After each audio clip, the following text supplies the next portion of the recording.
નમસ્કાર, સીધો સંવાદમાં આપનું સ્વાગત છે. આપની સાથે હું છું ઝિંકલ. દર્શક મિત્રો, બુધવારે મોડી રાત્રે હાઈ લેવલની એક મીટિંગ યોજાઈ.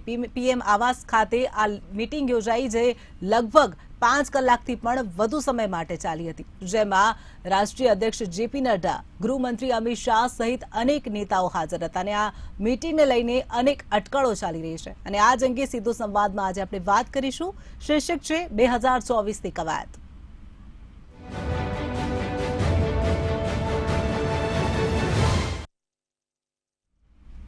બે 2024 કવાયત ચર્ચામાં આપણી સાથે જોડાઈ ગયા છે નિલેશ સોલંકી, ભાજપ નેતા, અશોક પંજાબી, કોંગ્રેસ નેતા, મુકેશ ઓઝા, રાજકીય વિશ્લેષક, પ્રફુલ્લ ત્રિવેદી, મંતવ્ય ન્યૂઝના એસોસિએટ એડિટર. તમામ મહાનુભાવોનું સ્વાગત છે. સૌપ્રથમ નિલેશભાઈ, તમને પ્રશ્ન કરવા માંગીશ. 2024ની લોકસભાની ચૂંટણીની તૈયારીઓ પૂરજોશમાં ચાલી રહી છે અને જેના ભાગરૂપે કેન્દ્રના મંત્રીમંડળમાં મોટો ફેરફાર થશે. આ બાબતે આપ શું કહેશો? જીગલજી નમસ્કાર. મંતવ્યની ટીમને હું આપને કહીશ કે આવી અટકળો કે જે પ્રમાણે જે ચાલી રહી છે, 100% ભારતીય જનતા પાર્ટીની જે સરકાર છે કે જે પ્રમાણેની લાભાર્થીઓ સુધી અમારા 9 વર્ષના જે ટ્રેક રેકોર્ડ જોવામાં આવે છે, અમે ઇલેક્શન આવે છે ત્યારે તૈયારીઓ નથી કરતા. અત્યારે અમારી જેટલી બી મિટિંગો થતી હોય, અમારી જેટલા બી અત્યારે કાર્યશૈલી હોય, એ બધું આગામી ઇલેક્શનના ધ્યાન રૂપે થતી હોય. અમારા જે નવી કેબિનેટ બનાવવાની છે કે નવા વિસ્તરણ થશે, એ બધી અટકળોને આપણે એક સમાપ્ત કરીએ કે જ્યાં સુધી એક ઓથેન્ટિક આપણને ના મળે. ભારતીય જનતા પાર્ટી હંમેશા એક વિસ્તારથી ચાલે છે, એક આગમનથી ચાલે છે, એક પ્લાનિંગથી ચાલે છે. અને હું આપને વિશ્વાસ અપાવું કે જે પણ હશે, અત્યારે હાલ આપણે આની બહુ ઉતાવળ પગલું છે કે આની ઉપર કંઈ જવાબ આપવો, પણ અમારું કાર્યાલય, અમારું પાર્લામેન્ટરી નક્કી કરે છે, અમારી સેન્ટ્રલની જે બેઠક છે કે જે અમારું સંગઠન છે એ નક્કી કરે છે. અને જે પણ હશે એ મીડિયા સમક્ષ આવશે. અને જો કદાચ વિસ્તરણ થવાનું હશે તો મીડિયા સમક્ષ એ પણ એમનું પદ ગ્રહણ કરશે, શપથવિધિ લેશે. એટલે જિંકલજી, અત્યારે જે પણ અત્યારે બેઠકો થતી હોય એ આગામી અમારી યોજનાઓ હોય, અમારી જે કેબિનેટની જે વિસ્તરણ જે થવાનું હોય કે ના હોય એ પછીની વસ્તુ આવશે. પણ જે અમારી 2024ની જે અમારા જે એજન્ડા છે એ એજન્ડા ઉપર અમે કામ કરી રહ્યા છીએ. જે પ્રમાણેની 2014થી 2022 ને 23 અત્યારે આપણે જે 9 વર્ષના અમારું જે સંગઠન ચાલી રહ્યું છે, અમારું સરકાર ચાલી રહ્યું છે, હું આપને કહીશ કે એક ધારી સરકાર. અમારું એકવાર કેબિનેટ વિસ્તરણ થાય છે, પછી બીજી વાર અમારી એ સરકાર શિસ્તતાથી ચાલી રહી છે. એક ધારી સરકાર, પૂર્ણ બહુમતથી અમે જે આવ્યા છીએ. અમારી બીજેપીની જો ગણીએ તો 303, એનડીએને ગણીએ તો 303. એટલે આપ સમજો કે અમે ક્યારેક પૂર્વ સરકારો જેવું નથી કર્યું કે એક વિપક્ષના કે એક એના મંત્રીને તમે નારાજ કરો છો તો તરત જ સરકાર બદલાઈ જાય છે. 2009થી 2014 સુધી કોંગ્રેસે 3 વાર કેબિનેટ ચેન્જ કરી હતી. અમારા એવા દિવસો નથી આવ્યા. 3 વાર તો રેલવે મંત્રી બદલ્યા હતા. ત્યારે અમે તો અમારા જે પ્રમાણેની શિસ્તવાળી સરકાર છે, એક ધારું શાસન છે. હું આપને કહીશ કે કોંગ્રેસના સમયમાં સીપી જોશી, મમતા બેનર્જી, મલ્લિકાર્જુન ખડકે 6 વર્ષમાં જો 3 રેલવે મંત્રી બદલતા હોય તો એ રેલવે ખાતાની વિભાગની હાલત શું હશે? પણ જ્યારે ભારતીય જનતા પાર્ટીની સરકાર એક ધારી ચાલી રહી છે, અને હું આપને કહું છું કે 2024માં ભારતીય જનતા પાર્ટીના લોકો વિશ્વાસ આપશે, લોકો જનમત આપશે. જી બિલકુલ. પ્રફુલ્લ સર, ભાજપની થિંક બેંક દ્વારા 2024ની ચૂંટણીમાં મેદાન મારવા માટેની વિચારણા હાથ ધરવામાં આવી છે અને તેઓએ લોકોની વચ્ચે જવાનું પણ શરૂ કર્યું છે. આ અંગે શું કહેશો? જિંકલ, એની થિંક બેંકના 2 ભાગ છે. એક એમ છે RSS, રાષ્ટ્રીય સ્વયંસેવક સંઘ, અને બીજું છે ભારતીય જનતા પાર્ટીના નેતાઓ. આ થિંક બેંક છે એનું બંને વચ્ચેનું સંકલન છે. અને રાષ્ટ્રીય સ્વયંસેવક સંઘના જે સ્વયંસેવકો ચારે બાજુ પથરાયેલા છે, એમાંથી જે ફીડબેક મળતું હોય છે એ તમામ વિસ્તારોનો એ લોકો પોતાની રીતે, આમ જોવા જાવ તો ગુપ્ત રીતે આખો એક સર્વે કરતા હોય છે. અને ત્યાંના પ્રશ્નોનો પણ સર્વે કરતા હોય છે.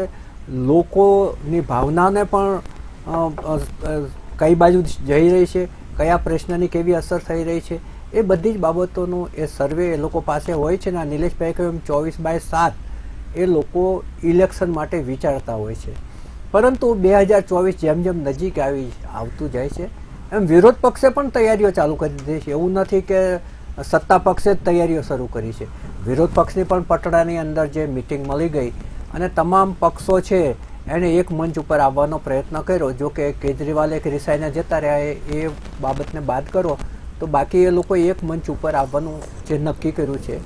અને ત્યારબાદ વિદેશથી આવ્યા બાદ તરત જ માનનીય વડાપ્રધાન શ્રી નરેન્દ્ર મોદીએ ભોપાલની અંદર જે ડિજિટલી એમના કાર્યકરોને, બૂથના કાર્યકરોને જે સંબોધન કર્યું, એમાં એમણે લગભગ 10 જેટલા મુદ્દાઓ હતા. અને એ 10 મુદ્દાઓ એવા છે કે જ્યારે એ લોકો પ્રજાની વચ્ચે જશે ત્યારે પ્રજાએ એ અંગે પ્રશ્નો પૂછશે તો એનો શું જવાબ આપવા, એ જાણે કે એમને મટીરિયલ આપ્યું હોય ને એ પ્રકારની આખી એમની જે શૈલી હતી એ લાગે છે. એમણે સમાન નાગરિક ધારો, મોંઘવારી, કોઈ મોંઘવારીનું કહેતો એની સામે કઈ દલીલ, પછી કે ભાઈ પાકિસ્તાનમાં, બાંગ્લામાં ને શ્રીલંકામાં ને આપણામાં શું તફાવત છે એને આંકડા સાથે એમણે સમજાવ્યું. પછી એમણે વિરોધ પક્ષના ભ્રષ્ટાચારોની એમણે વિગતો આપી. પછી વિરોધ પક્ષમાં ચાલતા પરિવારવાદની એમણે વાત કરી. એટલે આમ જોવા જાવ તો ચૂંટણીના પ્રચારના શ્રી ગણેશ તો ક્યારનાય કરી દીધા છે. હવે તો એ બધું આગળ વધી રહ્યું છે. અને તમે જે પ્રસ્તાવનામાં આગળ ભૂમિકામાં જે ઉલ્લેખ કર્યો કે માનનીય વડાપ્રધાન શ્રીને ત્યાં ગઈકાલે રાત્રે 5 કલાક સુધી એક મિટિંગ ચાલી હતી, જેમાં ગૃહમંત્રી શ્રી અમિતભાઈ શાહ, જેપી નડ્ડાજી અને બીજા નેતાઓ હતા. અને 5 કલાક મિટિંગ ચાલે એટલે આપણે સમજી શકીએ છીએ કે કેટલી બધી વિષયો ઉપર ચર્ચા થઈ હશે. એટલે ચૂંટણીને લગતી તૈયારીઓ 1001% બધા પક્ષોએ ચાલુ કરી દીધી છે. હવે જે સંભાવના વ્યક્ત થઈ રહી છે એ થઈ રહી છે કે આ મિટિંગની અંદર કેન્દ્રનું જે પ્રધાનમંડળ છે હાલનું, એમાં કેટલાક ફેરફારો કરવા, કેટલાક નવા ચહેરાઓને સ્થાન આપવું કે જેને કારણે જ્ઞાતિ, જાતિ, પ્રદેશવાદ એ બધાને પ્રતિનિધિત્વ મળી રહે કે જ્યાં નબળી બાજુ હોય તો એને ભરપાઈ થઈ શકે. એ રીતે મંત્રીમંડળનું પુનઃગઠન થાય એવી પણ એક વાત આવી છે. અને બીજી જે સોશિયલ મીડિયામાં જે વાત આવી છે એ એવી પણ આવી રહી છે કે ચૂંટણી વહેલી આવશે. અને અત્યારે જે 4 રાજ્યોની ચૂંટણી 2024ની ચૂંટણી પહેલાં 2023ના અંત વર્ષાંતે થવાની છે, જેમાં મધ્યપ્રદેશ છે, રાજસ્થાન છે, તેલંગાણા છે, છત્તીસગઢ છે, એ બધાની સાથે કેન્દ્રની ચૂંટણી પણ આવી શકે એવી સંભાવનાઓ સોશિયલ મીડિયામાં વ્યક્ત થઈ રહી છે. એટલે એ બાબતમાં પણ ચર્ચા થઈ હોય કે ભાઈ અત્યારે વહેલું ઇલેક્શન લાવવું કે એના સમયે જ લાવવું, કારણ કે વહેલા લાવવાના સામે ઘણા જોખમો પણ હોય છે. અટલ બિહારી વાજપેયીજીના વખતે જે થોડું સાઇનિંગ ઇન્ડિયાનો નારો આપી અને ચૂંટણી વહેલી કરી હતી અને એમાં ભાજપની હાર થઈ હતી, એ મુદ્દો પણ લોકો યાદ કરાવતા હોય છે. એટલે ચૂંટણી સમયસર થશે કે વહેલી આવશે એ એક સવાલ મોટો છે. પછી આ બીજા રાજ્યોની સાથે થશે કે અલગ એના ટાઈમે થશે એ છે. ત્રીજું, આ રાજ્યોમાં વહેલી ચૂંટણી થાય તો એના પરિણામોની અસર 2024ની ચૂંટણી પર કેવી થશે. આ બધા જ મુદ્દાઓ છે એ સત્તાધારી પક્ષ એનું વિશ્લેષણ કરતું જ હોય છે ને એ માટે એની લાંબી લાંબી બેઠકો થતી હોય છે. હવે સિમલાની અંદર વિરોધ પક્ષની ફરી મિટિંગ થવાની છે. એ પહેલાં જે ભાજપે 3 ઝોનમાં એમની કામગીરી ચાલુ કરી છે, એમાં ઉત્તર ઝોનની 6 તારીખે, પૂર્વ ઝોનની 7 તારીખે અને દક્ષિણ ઝોનની 8 તારીખે એ લોકોની ઝોન વાઇઝ મિટિંગો થવાની છે. એટલે મિટિંગોનો દોર વિરોધ પક્ષ અને સત્તાધારી પક્ષ વચ્ચે જે રીતે ધમધમાટ ચાલી રહ્યો છે એ જોતાં 2024ની ચૂંટણીની તૈયારીઓ વહેલી કો તો વહેલી પણ ચાલુ થઈ ગઈ છે. જી બિલકુલ. અશોકભાઈ, વિપક્ષ પણ સત્તાધારી પક્ષને લડત આપવા માટે એક મંચ પર આવવાના પ્રયાસ કરી રહ્યું છે. હાલમાં જ પટનામાં એક મહત્વની બેઠક મળી હતી, આ અંગે શું કહેશો? એવું છે કે સમય બદલાય છે અને પરિવર્તન સંસારનો નિયમ છે.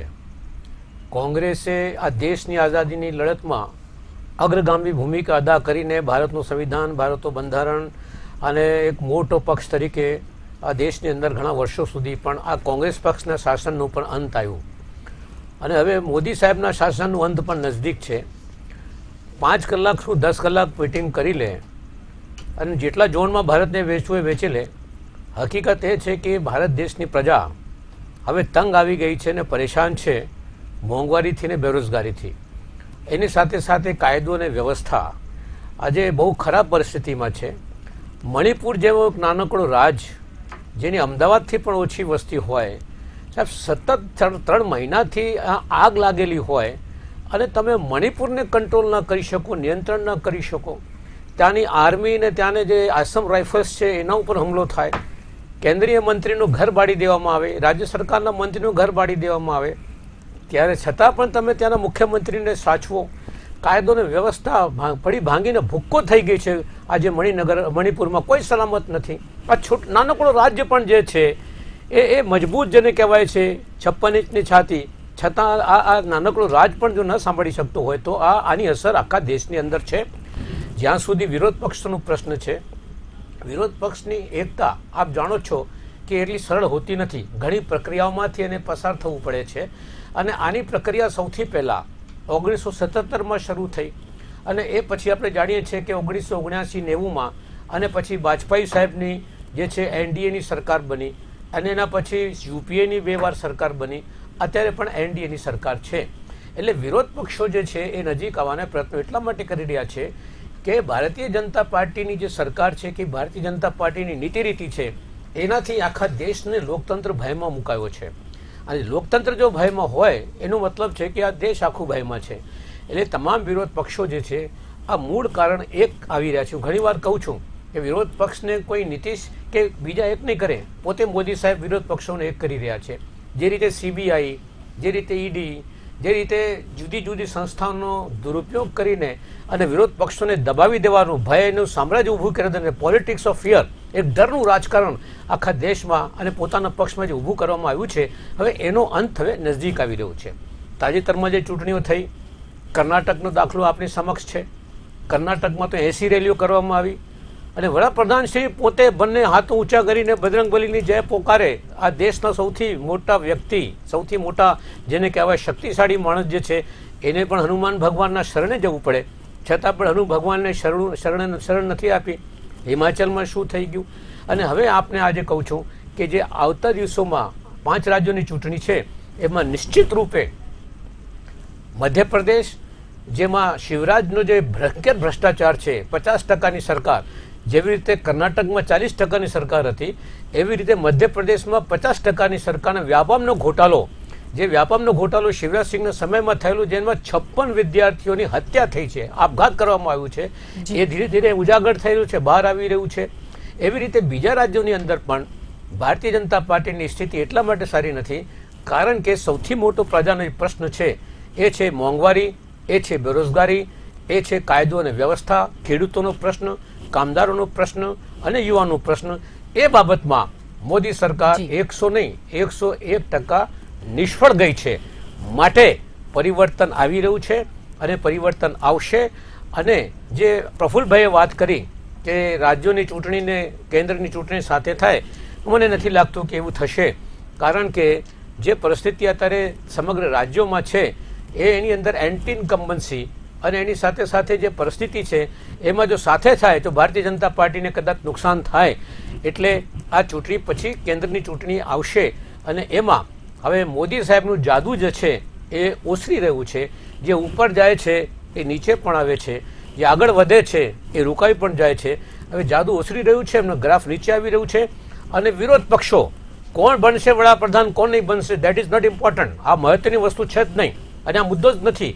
રાહુલ ગાંધીએ ખુલ્લેઆમ કહી દીધેલું છે કે હું અને અમારો પક્ષ કોઈ પણ કુરબાની અને કોઈ પણ બલિદાન આપવા માટે તૈયાર છે આ દેશમાં લોકશાહીની રક્ષા માટે. બિલકુલ. મુકેશભાઈ, 2024ની ચૂંટણી આ વખતે ખૂબ જ રસાકસી ભરી અને રસપ્રદ રહેશે તેવું ચિત્ર હાલ સ્પષ્ટ થઈ રહ્યું છે. આપનું શું માનવું છે? ચોક્કસ રિંકલ, જે પ્રકારની 5 કલાક મેરેથોન ચાલી છે એ 5 કલાક મેરેથોન એ બતાવે છે કે આ એક મેરેથોન મીટિંગની એપ્રુવલ મીટિંગ છે, પ્રધાનમંત્રી શ્રી દ્વારા અપાયેલું એપ્રુવલ મીટિંગ છે. કારણ કે આ 5 કલાકની અંદર જે પણ નિર્ણયો થયા છે એના એવા પ્રકારના નિર્ણયો હોઈ શકે એવી આપણે સંભાવનાઓ વ્યક્ત કરી શકીએ.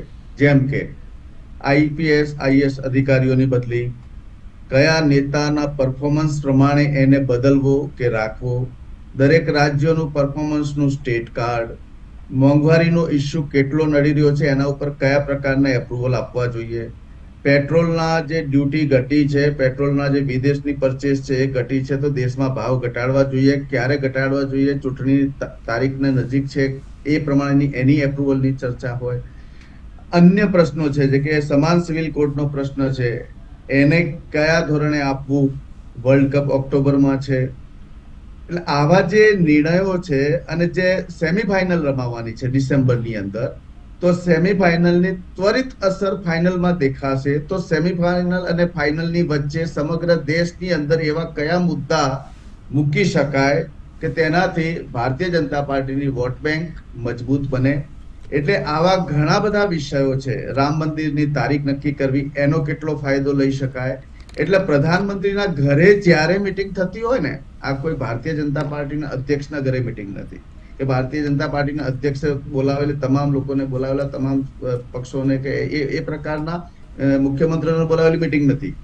આ મિટિંગ જે છે કે જે પ્રમુખ પરિવર્તન કરવાના છે આવનારી ચૂંટણીને ધ્યાનમાં લઈને, આવનારા દિવસોની સેમીફાઇનલ જે પ્રકારની 4 રાજ્યોની ચૂંટણી છે એની તૈયારી રૂપેના મહત્વના નિર્ણયો ઉપર એપ્રુવલ આપી દે પીએમ સાહેબ, એ પ્રકારના નિર્ણય લેવાયેલી આ 5 કલાક મેરેથોન મિટિંગ ચાલી છે. હવે જે પ્રમાણે કર્ણાટકનું રિઝલ્ટ આવ્યું અને કર્ણાટકના રિઝલ્ટ બાદ જે 4 રાજ્યોની અંદર ગુજરાત અને એમપી તો ચલો, ગુજરાત અને યુપી તો ચલો ભાજપ માટે સુરક્ષિત છોડી દો, પરંતુ એમપી ની અંદર તકલીફ છે. રાજસ્થાનની અંદર ભાજપ માટે 50% છે, ત્યાં પણ હજુ વધુ મહેનત કરવાની છે. તેલંગાના છે કે છત્તીસગઢ છે, તો છત્તીસગઢમાં પણ કોંગ્રેસની સારી એવી ટક્કર છે. તો તેલંગાનાની અંદર પોતાના જ પક્ષની અંદર આ ઘણા મંત્રી પદ છોડી રહ્યા છે. આ 2 દિવસની અંદર એવો ઘટનાઓ બની છે. એટલે આ બધા પ્રશ્નો ઉપર જોયા પછી એમને ચોક્કસ નિર્ણયો લેવા પડે કે કયા ભૂમિકા ઉપર કામ કરવું. મેઇનલી જે પ્રજાલક્ષી પ્રશ્નો છે કે જે મોંઘવારીના પ્રશ્નો છે કે બેરોજગારીના પ્રશ્નો છે, જે સતત પ્રજા પીસાતી રહી છે, એવા પ્રશ્નો ઉપર ડિસેમ્બર જાન્યુઆરી પહેલા કેવા નિર્ણયો લઈ શકાય, કઈ ટાઈપની રાહત આપી શકાય, એ પ્રકારની યોજનાઓ લાવવી. એ યોજના જે કામો પેન્ડિંગ પડ્યા છે કેટલી સ્પીડની અંદર પૂરા કરવા. અને તમે જુઓ કે આ ગોટાળાઓનું વર્ષ ઓછું રહ્યું છે, જે પ્રકારે કોંગ્રેસમાં ગોટાળાઓ રહ્યા છે, એટલે આ વિપક્ષ સક્ષમ નથી રહ્યું એ સાબિત થયું છે. બાકી ભ્રષ્ટાચારના આંકડા સતત વધી રહ્યા છે, ચાહે કોઈ પણ રાજ્ય હોય, દેશનું કોઈ પણ રાજ્ય હોય. મોંઘવારી સતત વધી રહી છે અને લોકોને તકલીફ પડી રહી છે. હવે ભારતીય જનતા પાર્ટી માત્ર રામના નામ ઉપર મુદ્દો લડીને ચૂંટણી જીતી શકે એના પર જો ભરોસો રાખે તો જે પ્રમાણે અટલ બિહારી વાજપેયી સરકાર પડી ગઈ હતી એ પ્રમાણે પણ મોદી સરકાર પડી શકે. કર્ણાટકની અંદર ઉત્સાહ હતો, પણ એ ઉત્સાહની અંદર કોન્ફિડન્સ, પોતાનો કોન્ફિડન્સ, પક્ષનો કોન્ફિડન્સ ઓછો હતો. શરૂઆતથી એ દેખાઈ ગયું અને ત્યાં કોંગ્રેસે સરકાર બનાવી દીધી. હવે જે તે રાજ્યના પ્રશ્નોને લઈ અને ગૃહમંત્રી અને પ્રધાનમંત્રી સાથે એપ્રુવલ તરીકેની જે આ મિટિંગ યોજાઈ છે, ખરેખર આ મિટિંગના ઘણા બધા એટલા મહત્વના નિર્ણયો લેવાયા હશે જે કદાચ પ્રજાજોગ સુધી નહીં પહોંચે, પરંતુ આ 5 કલાકની ચાલેલી મિટિંગની અંદર જે નિર્ણયો લેવાયા છે, હવે આના પછી જે રાજ્ય સ્તરની મિટિંગો થશે એના ઉપર કાર્ય થશે. આ આજની 5 કલાકની જે મિટિંગ ચાલી એનું આ વિશ્લેષણ હતું. બિલકુલ. નિલેશભાઈ, જે પ્રકારે ચર્ચા થઈ રહી છે કે વિપક્ષ એક થશે, જો વિપક્ષ એક થશે તો આપની કેવા પ્રકારની રણનીતિ હશે? જિંકલજી, વિપક્ષના એક થવું પડે ને એ જ અમારી જીત છે કે વિપક્ષો એક થતા નથી. જ્યારે કોઈ પણ ભારત હોય કે કોઈ પણ દુનિયાનું એક કન્ટ્રી હોય કે એનું એક હોય દેશ, એમાં વિપક્ષ હંમેશા ભારતની જે પણ એ રાષ્ટ્રનું જે નિર્માણ હોય, દેશ હિત હોય કે જેટલા એના પ્રગતિના જે પગલાં હોય એમાં વિપક્ષ સાથે હોય. અહીંયા તો આપણે જે જોઈ રહ્યા છે કે હમણાં પટણામાં ભેગા થયા, હવે સિમલામાં ભેગા થશે, એટલે આ લોકો આખું ભારત ભ્રમણ કરશે અને ફોટોશૂટ થઈ રહ્યું છે. બીજી વસ્તુ કે આ લોકો હંમેશા પોતપોતાની મર્યાદાથી બહાર નીકળીને, જેમ કે એમ કહેવાય ને કે સત્તાના લાલચુ હોય, પછી પોતપોતાના એ લોકોના અંદર જ એજન્ડા સેટ નથી થતા. હજી તો એ એલાયન્સનું નામ કોંગ્રેસ આપે છે તો સપા ના પાડે છે, સપા આપે છે તો બીએસપી ના પાડે છે, બીએસપી આપે છે તો આપ પાર્ટી તો એને છેડો કરી લીધો. હવે આ લોકો જે પ્રમાણેની દેશ હિત માટે એક પણ એજન્ડા હોય ને જિંકલજી તો બતાવે. જ્યારે આદરણીય વડાપ્રધાન મોદીજી હંમેશા સત્ય માટે, ત્યાગ માટે, દેશના જે આગળ વધારવું હોય એની જીડીપી તમે જુઓ 7.3%. જે ભારત જોડો યાત્રામાં આપણા પૂર્વ ગવર્નરે કહ્યું હતું કે 5% પણ આવે છે ને તો કે ભારતનું નસીબ છે. અરે ભાઈ 7.3% આવ્યું, આ એમનેમ નથી આવ્યું. આ ભારતનું અર્થતંત્ર 11 થી 5મા નંબરે નથી આવ્યું. આના પાછળ મેન્યુફેક્ચરિંગ, આત્મનિર્ભર, મુદ્રા લોન, યુવાનોનું જે તરક્કી થવી જોઈએ, જે પ્રમાણેની હેલ્થ સેક્ટરમાં હોય છે. હું આપને એક જસ્ટ કહું કે 1951માં અમારી જનસંઘ હતી, 1980માં ભારતીય જનતા પાર્ટી આવી. અમારો એજન્ડો યુસીસી હતો, કોમન સિવિલ કોડ. આજને અમારા અત્યાર સુધીના જેટલા બી ઇલેક્શન થયા એમાં એજન્ડા અમારા બદલાયા નથી, કોમન રહ્યા છે.